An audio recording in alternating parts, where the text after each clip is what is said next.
Hey guys, sorry for the delay here. I've got the Yeti Jr. here. Just going to do a little bit of a live teardown as just get into this thing. I haven't had all that much experience with it yet, so I've got it here on the desk, and that was what I wanted to do today.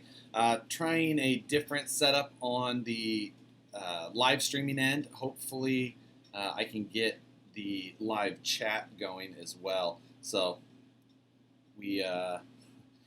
Just going through some of the setup here. Sorry for the little bit of disorganization, but we hopefully, let's see. So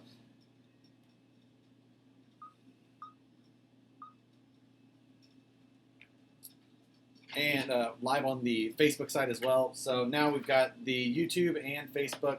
Again, we've got the Yeti Jr. here. I've got the Rock Racer version. They also have the trophy truck. I decided to pick up this one for a mini. Minis seem like they can be pretty limited with what they can do. So I decided to go with the one that should be a more capable version rather than just the kind of more full-bodied version. I think that this may tend to be a little bit more fun in that respect. So I've got this here. Hopefully I can get camera angles good enough that you guys can see what we're looking at exactly. So I'm going to just obviously start if you guys haven't seen this thing before or seen many of the details on it, hopefully we can kind of go over those as we're looking. The tires and wheels on these are actually they're a pretty decent feeling tire. It's a 155 wheel. So that's something that we haven't seen from Axial before. It still has a 12 millimeter hex, so people who are interested in a 155 with a 12 millimeter hex, like some of the scale guys will be, that'll actually be something that is probably going to be a bonus. Hold on just a second.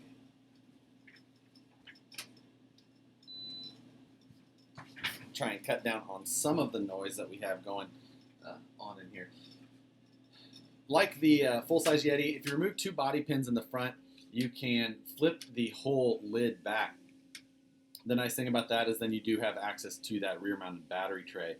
It is a little bit deceiving if you don't have that flipped up first and you try and access the battery, because it almost looks like you can.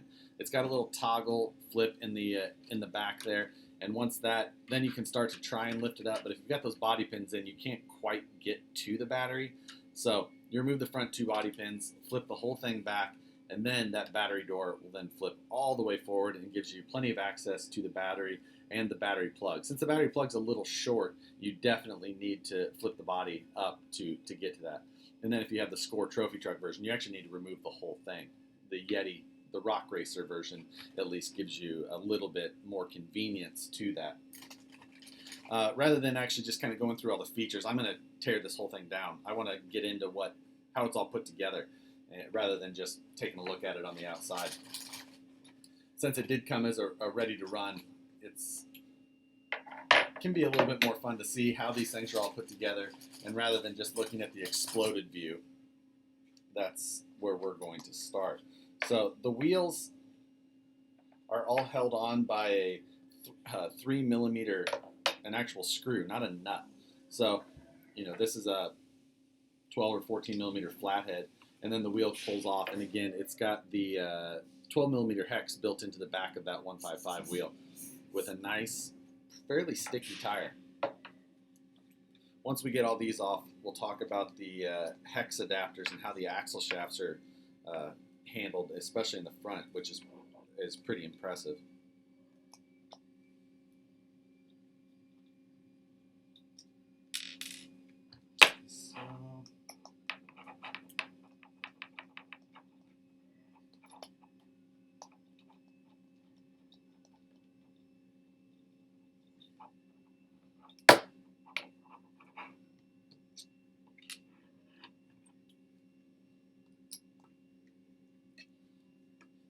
Something to note is that the front and rear diffs are both open in this car. So it doesn't have a locked rear end like the 1/10 scale Yeti has out of the box.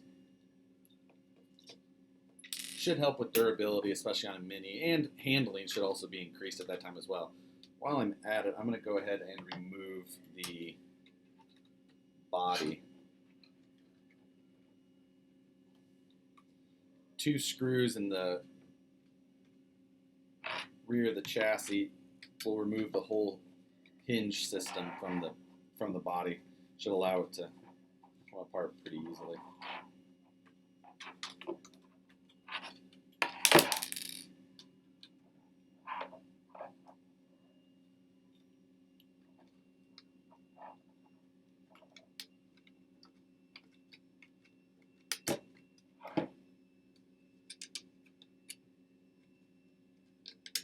So, set that aside for now. Let's see. I'm going to try and pull up the feed on my tablet as well to try and watch the comments a little bit easier.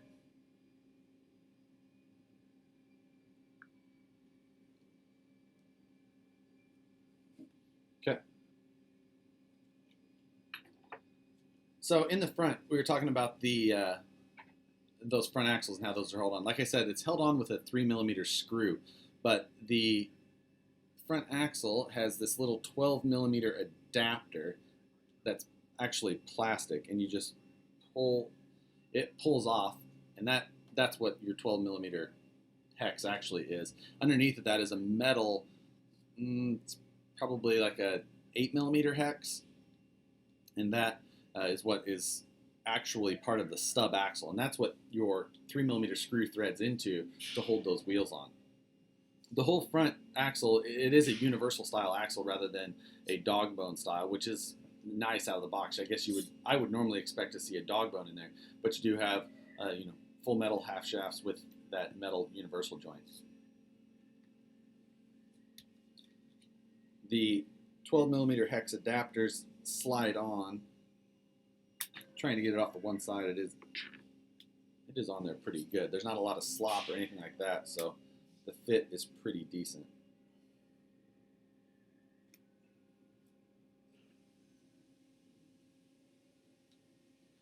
Actually can't even pull it off easily.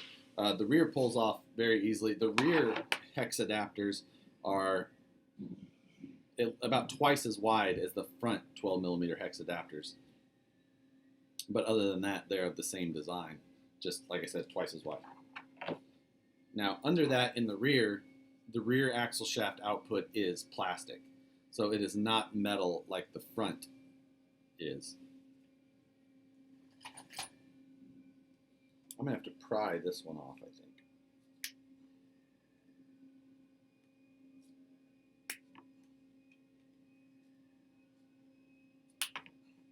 Dang, it's on there good.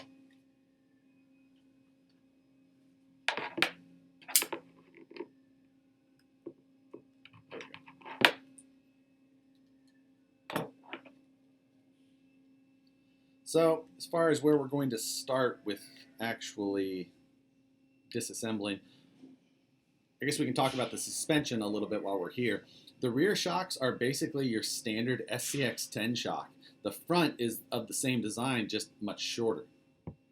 So, as far as any upgrades or anything like that goes, other than the front bodies, all SCX-10 shocks or compatible shocks you could use if you're looking for a length or something like that. I don't know the eye-to-eye length on the front. I guess I do. We're looking at roughly 62mm eye-to-eye on the fronts, and then the rears should be our standard 90. Yeah, the rears measure right at 90mm. So roughly 60mm and roughly 90mm.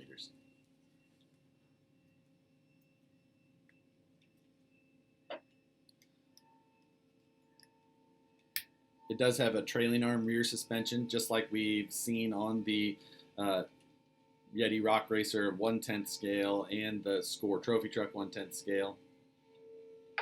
Now, this one is a little bit simplified in the rear suspension design on a couple of other things, which we'll get into in just a second. I'm going to go ahead and remove the shocks completely from the car.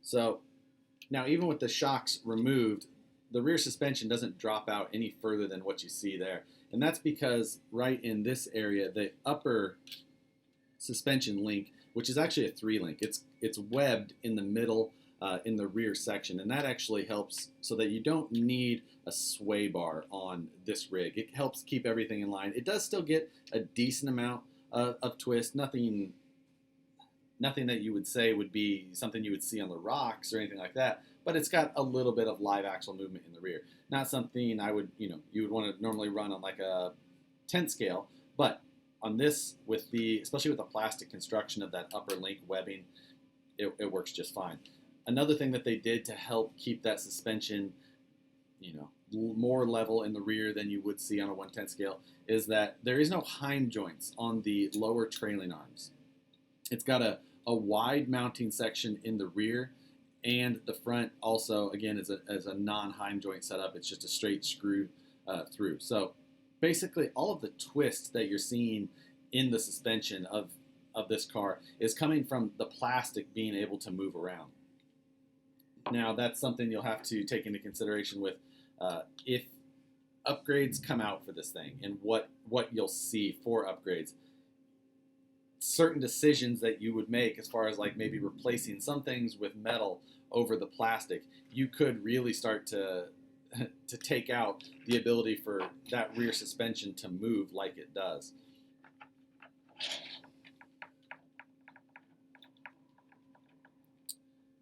Hey Marlon, we'll see what it has for gears in the transmission. I don't believe that it has metal gears in the transmission, but we'll see exactly what everything looks like here in a minute. So again, those rear shocks are just your standard SCX10 shock. They do have the rubber bumper on that shock shaft as well. That's a solid, almost a 1/2 inch metal bumper. If you took that off, you would probably gain some up travel. Now, actually, you probably wouldn't gain any up travel because I believe that rear upper suspension does begin to contact that rear battery box about the time that these shocks are currently limited.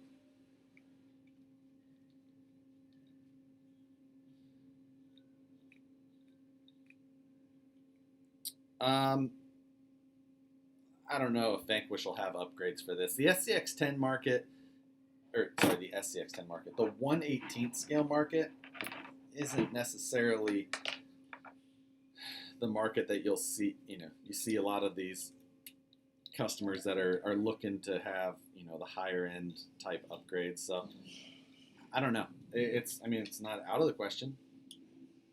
We'll see how everything goes. It looks fun. Maybe if I'm having a blast with it, there'll be there could be something that I push through.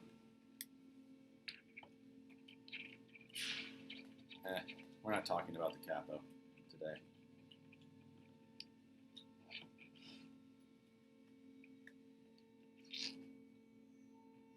Yeah, Rob, they are a 155 tire. Cool little tire and wheel setup. It's a Method 101. Pretty decent. Sorry for the machining noise in the background. That's the CNCs running.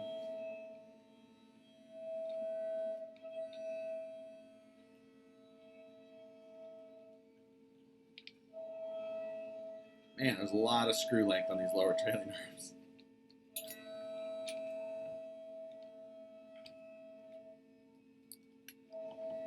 I should go get my power driver at this point already, but we're already this far in, so.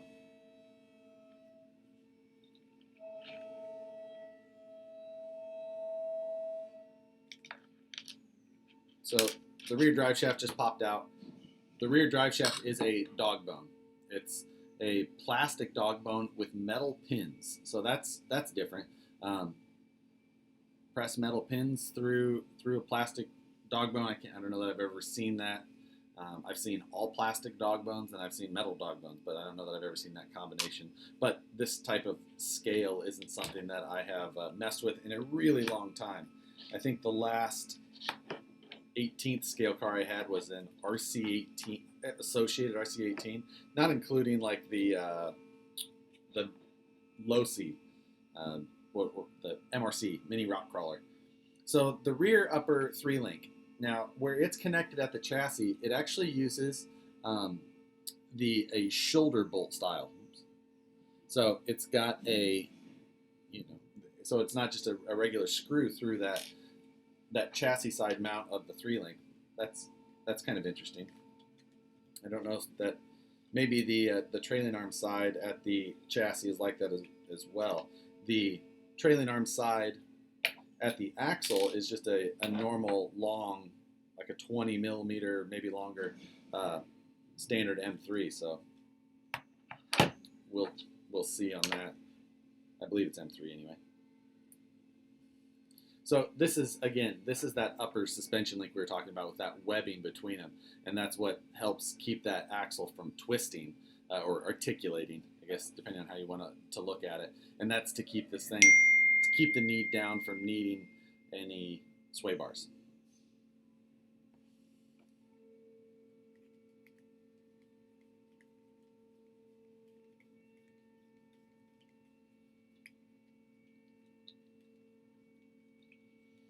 We're going to pull the rear axle apart, just kind of see what it's got inside, see what it's made of.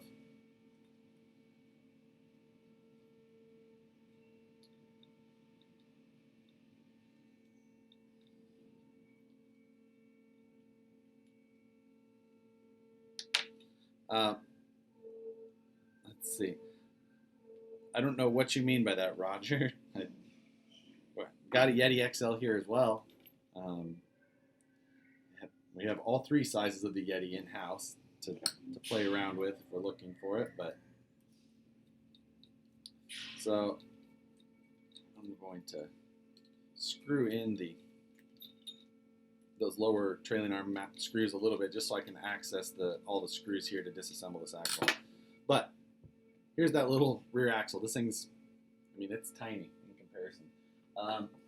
For those of you that are familiar with like an SCX10, this is my SCX10 project with the Curry, and if you were to compare that thing, it's pretty tiny. It's definitely quite a bit smaller, and that's an SCX10-2 Curry. So you're looking at a pretty decently scaled, small-looking axle in general. If I was to grab an AR60.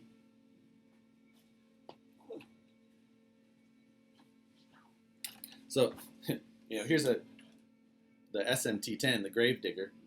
If you look at that axle in comparison to that thing, you're looking at a very big difference.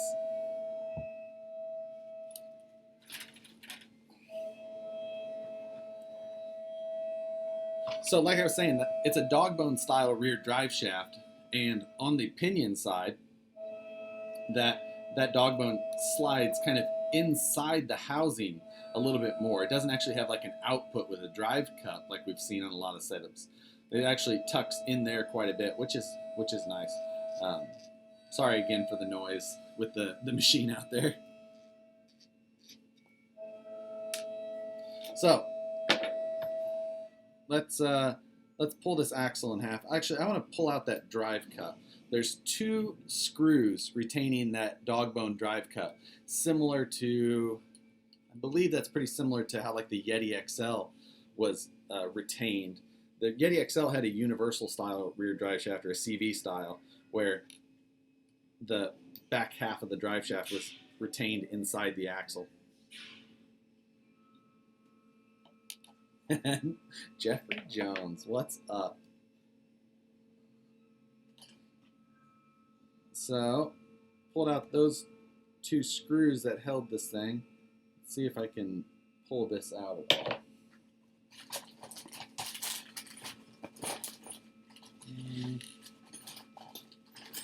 I've got my mobile bag of tools in here rather than my whole toolbox, so we may be slightly limited to what we can.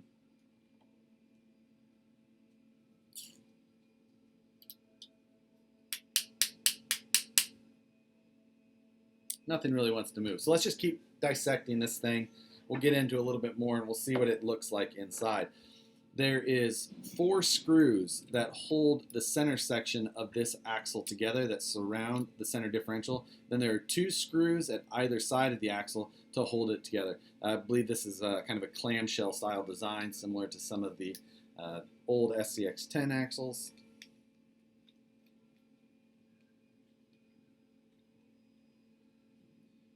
Or these 4 screws may hold a diff cover on. We're about to find out. I really haven't, Axial always has the exploded view, and I actually have the manual right next to me, but I really just haven't got into into looking at that part all that much. We'll just all be surprised together unless you've already looked at it.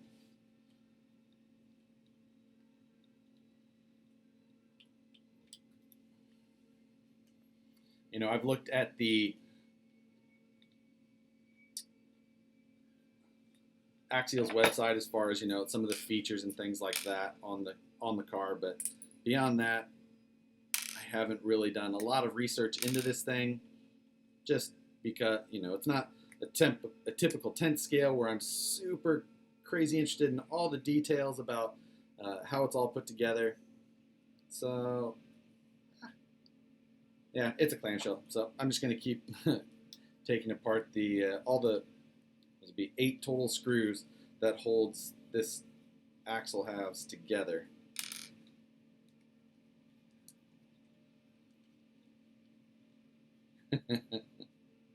How's it going, everybody? For those of you on Facebook, or for those of you on the YouTube side, I wasn't able to figure out at least how that live chat works on that, so I apologize there. I wish that we'll figure it out. YouTube is constantly changing how they do all their live streaming features, but I'll get there with it one day and make it more seamless.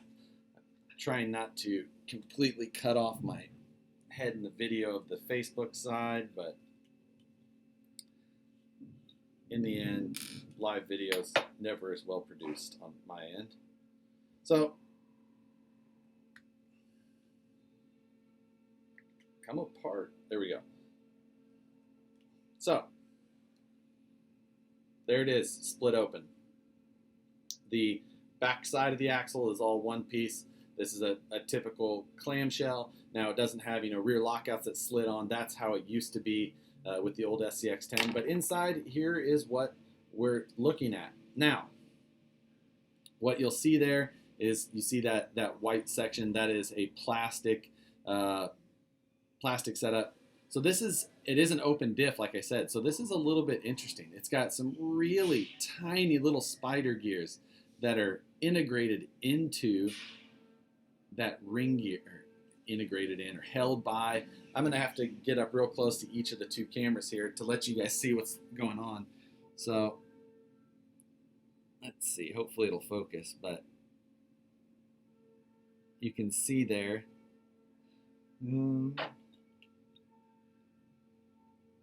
These little spider gears are the how the diff works. On the YouTube side, hopefully this camera focuses well enough too, but it's an open air differential.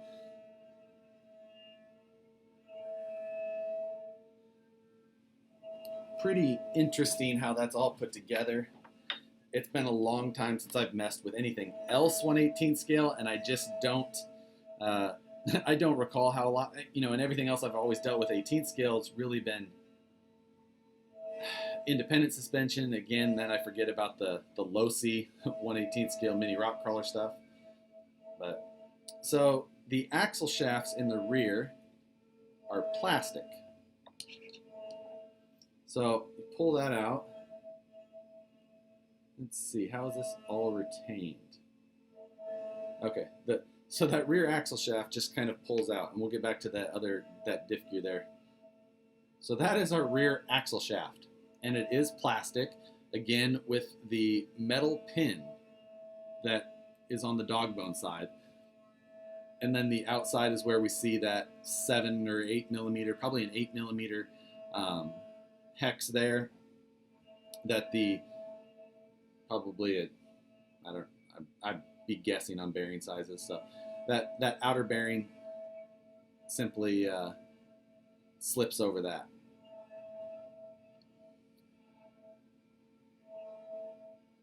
So interesting on that end. Now that dog bone side, it slides into this little piece. Now I will have to admit that live video, looking at tiny pieces that hold together a 1/18 scale car, leaves something to be desired, and maybe wasn't the most well thought out plan on my end of it. But we're going to do the best we can. It's a tiny little piece, and it's got the dog bone drive on one side, and then the integrated spider gear on the other. I could go shut off the CNCs, but then people wouldn't get SCX 10.2 Curry axles as fast, so I think I'll leave that going for everybody. Sorry about your dog. No Vanquish shirt on today, Ben. I don't know what I have. I have a We Rock, my We Rock National shirt on, actually.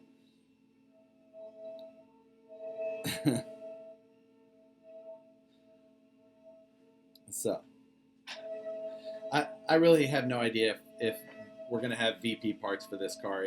It's a totally different market. I don't know that it's a market that would support Vanquish parts for this thing. So we'll see. It's new, and you never know. All right, so we're going to continue pulling this rear diff apart. I want to see. So I showed you. This was the drive cup on one side for that inner axle that has, it's the dog bone drive cup and one of the output gears. It's all made into one piece and the bearing slides over it. The other side is a very similar design but longer. So we have the drive cup on one side, an extended portion of that, and then it's got the gear incorporated, and then there's a pin that's pushed through, and those pins, there's a receiving side on that other one, and those kind of slide so that everything's all held in at once. It's actually pretty well supported. It feels good. It's got a physical stop on that drive cup. Everything feels nicely aligned. It spins pretty well in that plastic.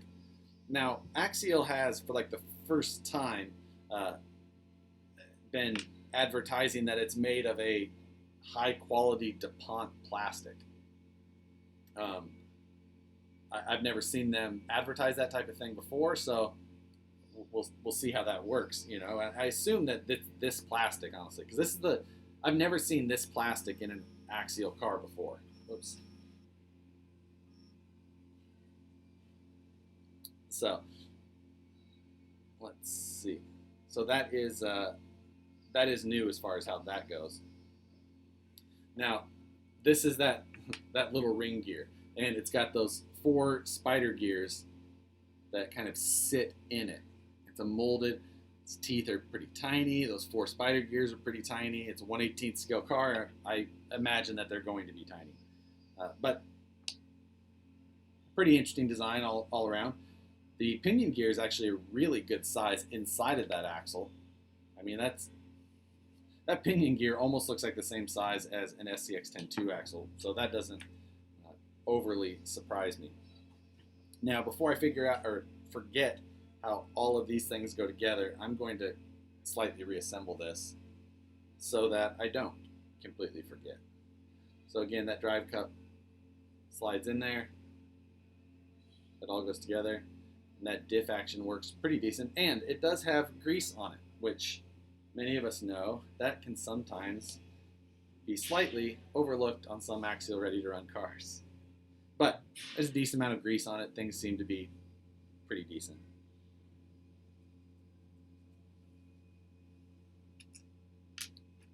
So the axle shafts, I do believe, the axle shafts are the same left to right. So with that extended side of that diff output, that is that did allow for axle shafts that were equal length. Drive shafts, axle shafts, however you want to refer to it. Let's see. And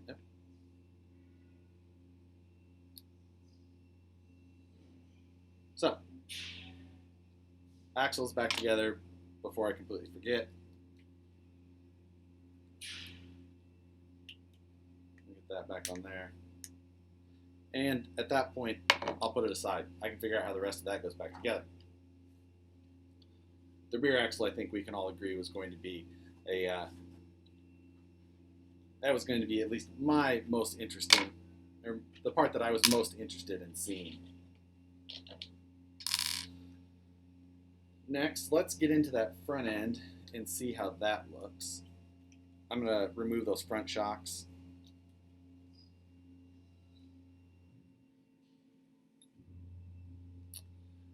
Let's see, isn't it the same type of nylon used for some of the plastic gears in some of the RTR 10 scale kits? I'm trying to think of where they used that white plastic on anything else before.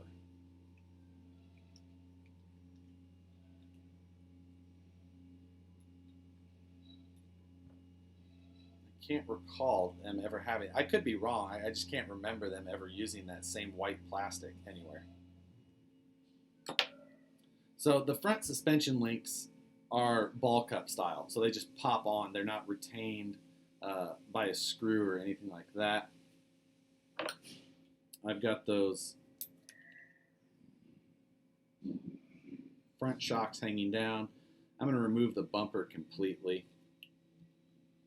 Give us a little bit better access.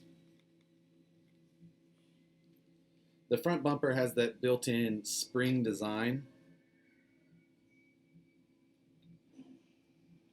like we saw on the 10th scale Yeti.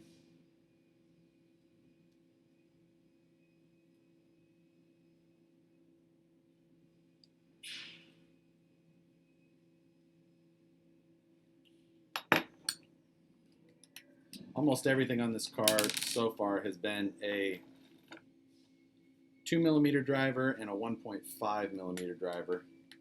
I imagine that's going to be pretty consistent throughout this car.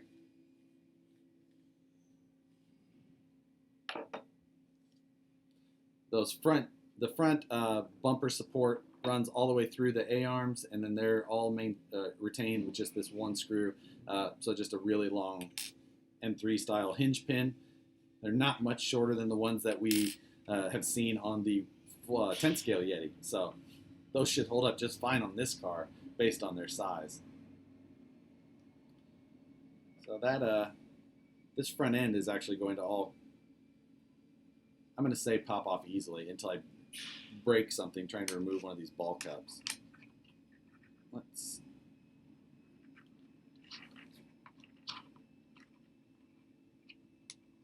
Yay. All right. So here is one of the front A-arm, universal, knuckle, and hub carrier assembly. The lower arm on this has got a lot of style, very similar to the 10th scale Yeti. Good looking arm. It's got kind of that drop down look though that is similar of a real world trophy truck. Kind of cool. The knuckle and carrier design, very similar to a 10th scale. Now, if I can't, we'll see if I can get this apart without, I'm going to have to take that knuckle and carrier apart.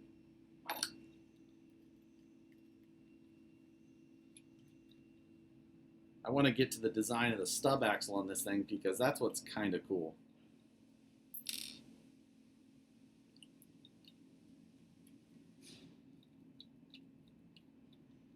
The outer A-arm mount to that carrier is actually retained by a pin and C-clip. So on the bottom side of that, this is the steering carrier, and you can see that there's a C-clip on the back side of that. So here we've got the knuckle.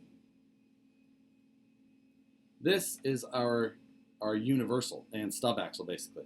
So the knuckle has two similar size, or same size bearings on the inside and outside. Probably an 8mm ID. OD is probably around 12mm, but it's just the same size all the way through. So it's got this really beefy stub axle for this size car. You know, it's something that's probably going to hold up quite well. It does feel, I think that this is probably aluminum. It doesn't feel like steel. It feels like aluminum. It's pretty lightweight, but I think that aluminum is going to hold up pretty well in this situation still. You know, steel would be the normal preferred material for driveline parts, but on a 1/18 scale, plastic is even normally used on these things, so aluminum should be an upgrade, although aluminum does wear, and I guess, I don't know if I have a magnet in here. I could check it, but I don't. It feels like aluminum to me. So this whole setup slides into that knuckle. It's got a lip on the back, and that's what keeps it from going all the way through. And then when you tighten your wheel and everything, it all pulls together. So you get a lot of strength out of this design. I think this is similar to how the Dromedas are built. And the pin to hold that universal joint together, yep, just comes out. It's normally retained by the bearing in that stub axle. And then at that point, you can pull out the entire rest of that CVD. Solid little design. Nice to have metal drive shafts in the front. You know, we do have the plastic ones in the back, but this is with an IFS car, you're more likely to see some abuse of those front axle parts, based on the fact that you're going to see a lot of angle change in those with the suspension moving around and steering all at once, where the rear axle doesn't have any of that. They're always in line. So there's your front axle parts. I'm going to remove the rest of the front axle from the car just so I can get to the rest of it. Come on. I hate ball cups. They're used, but popping them on and off is a pain.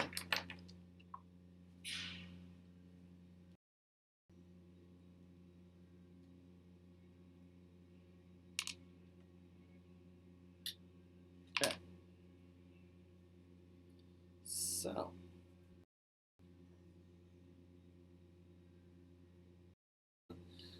we'll see once we get to that receiver in ESC. Chris says that takes several hands to get done. I'm going to pull off the rear of the rear shock tower battery box. Looks like it's retained with just 4 screws. The 2 in the really long though. Granted, all of the suspension and those rear shocks is through that, so I can see why they wanted a fairly decent size mount back there.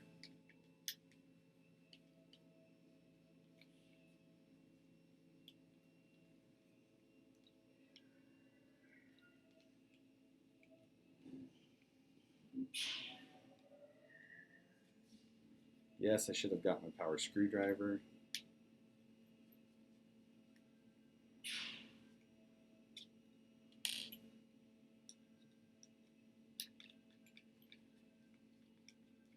Last screw, and this whole rear assembly comes off in one piece.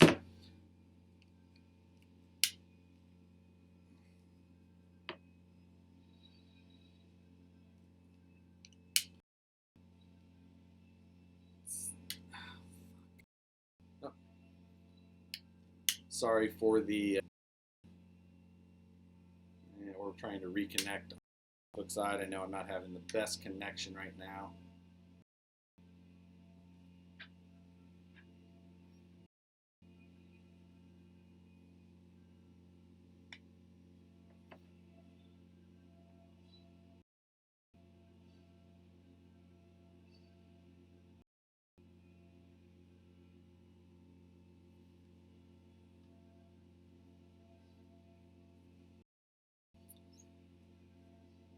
Sorry for the connection.